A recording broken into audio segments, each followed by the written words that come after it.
arms to the terrorist group to kill women and children in Sudan. You cannot run away with it because we have the evidence. I was your deputy when those meetings took place. I have all the details. And we are giving those details to the Americans. And we are right here in America.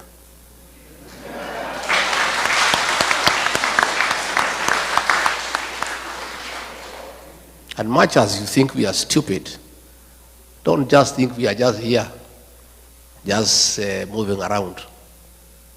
We are also here to put the Kenyan case to the American government and to Congress and to the Senate.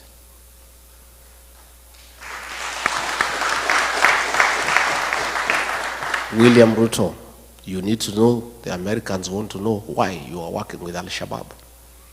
Why, when you are in Mandera, you met 3 leaders of the Al-Shabaab militia at night to discuss business with them. They want to know why. They also want to know why you have removed the requirement for vetting of non-Kenyans before they are given IDs. The Americans are concerned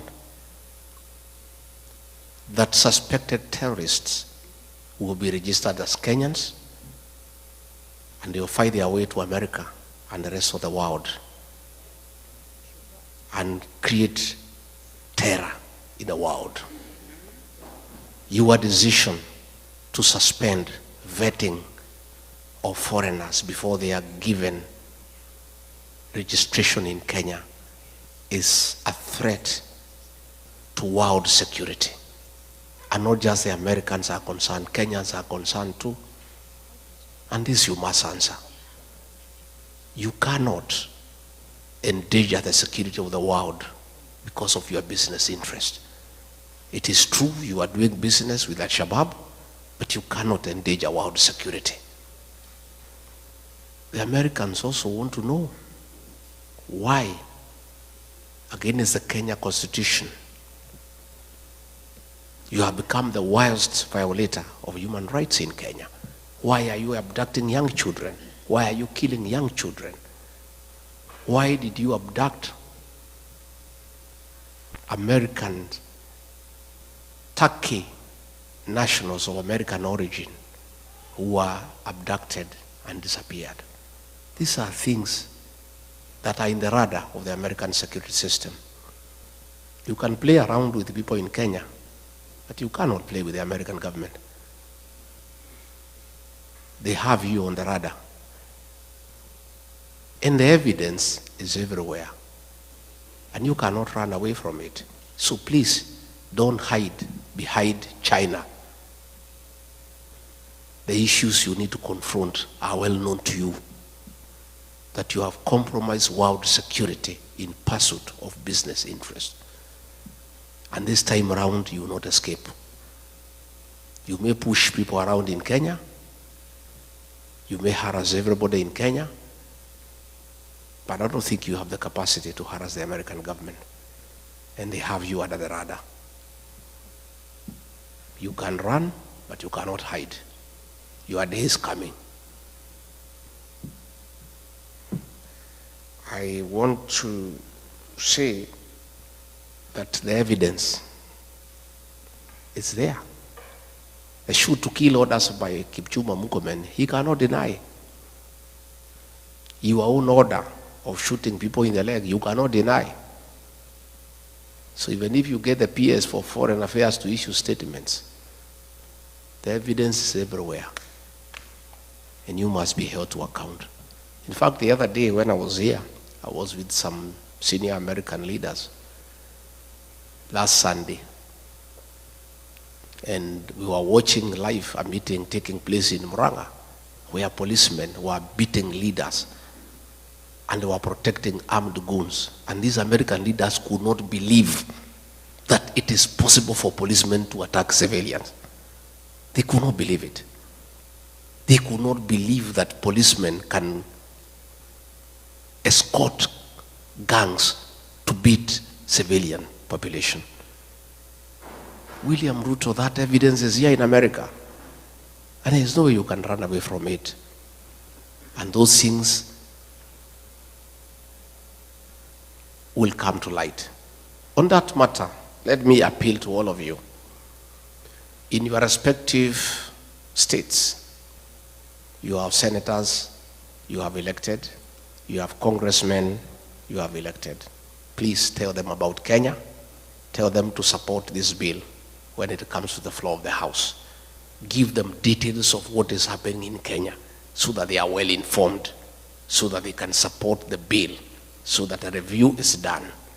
And our request to the American government and the American people, please don't punish Kenya because of the atrocities of William Ruto.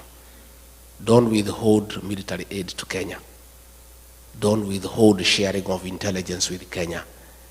Don't withdraw all those facilities that come with that privilege of being recognized as an ally of the NATO states. All we are asking the American government to do, once you confirm all these concerns, help us. Don't have sanctions against the people of Kenya or our country. Please, just do the right thing. Impose sanctions on William Ruto as a person, never to come to America.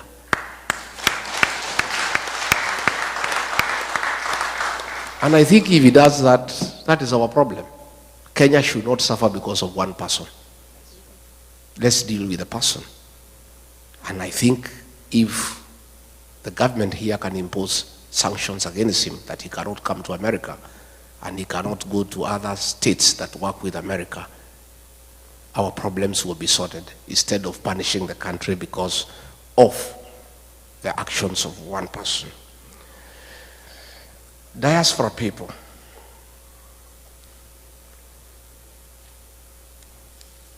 you people are very important partner to any serious administration. In the 70s, coffee was #1 foreign exchange earner for our country. In the 80s, it was overtaken by tea. Tea became #1 foreign exchange earner for our country. In the 90s, both coffee and tea were overtaken by tourism, and it became #1 foreign exchange earner. But as we speak today, all those have been overtaken. The #1 foreign exchange earner for our country, Kenya, are remittances from the diaspora. It is you guys. You are the drivers of our economy. Our economy relies on you. It's the dollars you send home that we use to pay our public debt. It's the dollars that you send home that we use to import products from across the world. It's the dollars that you send home that are running our embassies. Hence, you are a very important stakeholder in the economic development of our country. For those of us who rear dairy animals, the dairy cow, for it to give you milk, you must look after it. And if you don't, it will refuse to give you the milk. You must give it hay, you must give it dairy meal, you must give it lucerne. Nowadays, at home, we are supplying mattresses for cows to sleep on so that they don't feel cold at night. And some farmers are going to an extra mile to make sure the cows are happy and they produce milk, of playing country music of Ken Rogers and Don Williams to the cows so that they can produce milk. The diaspora brigade is our dairy cow for the Kenyan economy. We must look after you guys. And there is no way you guys are going to send your own money home for Kasongo to steal it. You will not agree. So we must correct the situation. You guys want nothing to do with corruption. I've talked to many of you since I came, and all of you have allergy to corruption. Isn't it? In fact, everybody I've had a chance to speak, they are telling me when they come to the airport how they are treated. When they go to Nyayo House, the way they are treated. And you guys cannot stomach it. We must deal with corruption in Kenya decisively.